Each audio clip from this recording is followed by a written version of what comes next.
Hey there, it's Ben Hassel here, and here in this tutorial we're having a look at how we make the perfect split screen in Final Cut Pro 10. Now we're going to do this in Final Cut Pro as the first step, and then we're also going to go ahead and have a look at how we create a plugin for Final Cut Pro in Apple Motion. Now I'm going to run through all the steps you need to follow to make the plugin in Apple Motion, but I've also left a link below to the plugin if you just want to download it and kind of create your split screens without any fuss. So keep watching all the way through to the end. I'll leave links for the plugin and also kind of reveal how you do this in Apple Motion, which means you can use and reuse this split screen effect in lots and lots of different edits and really easily apply it to your cuts. So let's dive in here and have a look at how we create a split screen, first of all in Final Cut Pro, and then we'll have a look at how we make the plugin in Apple Motion, which is going to save you a ton of time. So the first thing we need to do is stack all these clips up. So I'm just going to take these clips one at a time, and we'll stack them up. The order doesn't matter too much for this quite yet. And basically, I'm going to slow this one down at the bottom here to 50%, just so that we can have them all around the same duration. So basically, this is what we have at the moment. All the clips are filling the whole screen. We don't have any split screen. Now, there's a couple ways we can make the split screen. One is by grabbing our transform tool, which means we can basically change the size of our clips and drag them around and move them into position. But we want to have a look at how we make a perfect kind of 4-up split screen. So I'm going to undo that or reset the kind of transform controls here by coming to my inspector. If you don't see the inspector, just go to Window, Show in Workspace, check the inspector, make sure it's up. We'll need it for pretty much everything we're doing here. And I'm going to reset the transform options here for that clip and turn them off here. So what I want to do is basically set all my clips to 50% in size. So I'm going to highlight them all. Okay, so when we have 4 clips on screen, each one is 50% of the width and height. And then we're going to do some very simple kind of math. So I'm going to put this one up on the top left. So basically, if we take 1920 and divide it by 4, then we get 480. So basically all of our left and right adjustment will be done by negative 480 or positive 480. So I'm going to type in negative 480 up in my position here, and that will move it exactly 480 pixels to the left. And then going up and down, we have 1080, and I'm going to divide that by 4. And so basically everything here is done by 270. So if I type in 270 here, it will bring it up to the top left. So that's our first clip there. Now if I basically take the next clip, I'm going to type in 480. That is going to push it to the right. And again, 270 will bring it up to the top. We can select the next clip below. We'll type in 480 for this one and negative 270. So once you kind of know these measurements, you can figure them out for 4K as well, just by dividing the size of the screen by 4 as well and getting these numbers. You can basically make any split screen that you want. So 480 and minus 270, and we've got our 4-up split screen. Okay. So that's great, but there are easier ways of doing it. So I'm just going to select all my clips, and I'm going to grab my position tool actually. So I want to duplicate these, but I want to leave a little gap between them just so I can kind of see the difference between these clips. So when we've got 4 clips like this, I want to remove specific attributes from these. So I'm going to go to Edit and remove Attributes, and that's going to allow me to remove all those transform options that I've changed here just by checking those on. I don't want to modify the audio or the retiming, so I'll hit remove, and basically now we end up back with that full screen of those original clips.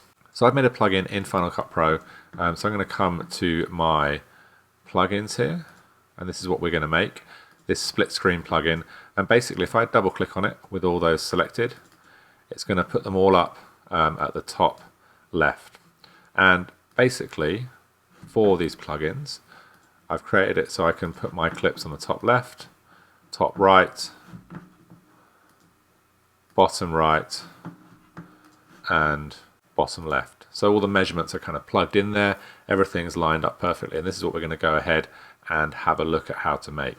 So let's just make a duplicate of these one more time with the position tool, and again I'm going to with these clips, I just need to delete the split screen effect, and now we are back to the original format there. So we're going to go through how we kind of make this split screen effect in Apple Motion, which is a super easy thing to do, and it's actually a nice way of kind of getting into creating plugins of your own for Apple Motion just by moving around some basic elements. So we're going to jump into Apple Motion. Okay, and for this we're going to be creating a Final Cut effect. So this is running at 59.94 frames per second, which will be fine. Really, we're only doing some kind of basic movement, but we do want to make it broadcast HD 1080 because that's what we're editing in. Okay, actually it's gone down to 29.97 there, which will be fine for what we're doing here. So I'm going to hit open. And basically in Apple Motion we have our effect source, so the clip that we're taking that effect from. And we're going to apply exactly the same settings to this effect source and then set up some presets that we can then access in Final Cut Pro. So with this effect source, we want to come across to the inspector and the properties. And again, we're going to change the scale of this to 50%. And I'm just going to go to fit here. We kind of were at a zoomed in state before. Now with this kind of effect source, if I drag this up to the top left, you can see that it's actually snapping to that spot. And you'll remember our negative value was minus 480 and our value here for the Y was 270. So I'm actually going to type it in here. So 480 we got right and 270 wasn't right. Now with a effect, basically if I apply this now, it's going to align my clip up to the top left, but I want to basically add a kind of snapshot of that and record that so that we can select it from a menu. So what we need to do now is be able to record the kind of 4 different locations that we have. The scale will always be exactly the same. So I'm going to come up to my object and I'm going to create a new rig. Okay, and basically we can make this a pop-up. Okay, and we've got these different snapshot options for this particular rig. So I'm going to add, actually I'm going to remove a couple of snapshots here.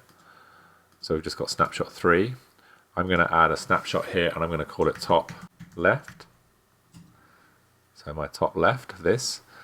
And basically now I can have that, and that is going to record this kind of original state of this. So I can start recording, I can stop it, and that's recorded this mode for that particular effect. So now I'm going to add a new one, and we'll call this top right. So we're going to go around kind of clockwise. I'm going to start recording, and basically now I'm going to select my effect source, and I'm going to go from minus 480 to 480. I'll type it in, it's kind of more accurate, and then I'll stop the rig editing mode. And you can see now when we come to the pop-up, we can jump between top left and top right. Okay, and we can go to snapshot 3 and remove that. We don't need that now. So I'm going to go to top right here, and I'm going to add a new snapshot. It's always going to drop down below your previous snapshot, and we'll call this bottom right. And we'll start recording. And again, we can basically come to our effect source. We can type in negative 270 and it will drop it down below the line there. So I can stop the rig edit mode, come back to my pop-up, and now I can add a new preset. So bottom left. And we can also do our effect source options down here as well. I can start recording and basically type in negative 480 and stop my rig edit mode. And now if I jump through all of these, I have top left, top right, bottom right, and bottom left. So our split screen is kind of perfectly set up, and all these will line up perfectly because it's exactly 50% of the width or height and kind of pixel perfect. There is one more step here though. I need to set what I want to be my first option, so I'm going to set that to top left. I'm going to come here and publish this parameter, and then we'll save it. So basically I'm going to save it in my effects. We'll call this split screen new, and we'll publish that. And now if we come into Final Cut Pro, you can see now I've got my kind of original clips here, and I can come to my effects. I've got split screen new here. I can drag it on to a clip and it's going to take it to the top left. So that's my first clip. I can drag it onto my next clip and make that the top right, and then come to my next clip, drag this on, make it bottom right, and then come to my next clip, drag this on and make it bottom left. So really quickly, we've made our own plugin in Apple Motion.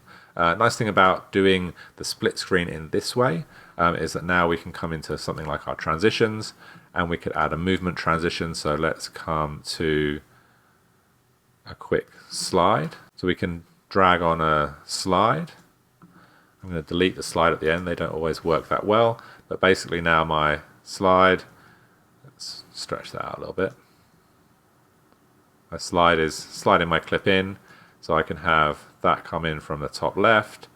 I could have this one, we'll grab the same kind of slide option, and we'll stretch this out, and we'll have this one slide in up. Oh no, we want to have that slide in down. So let's have this start all at the same time.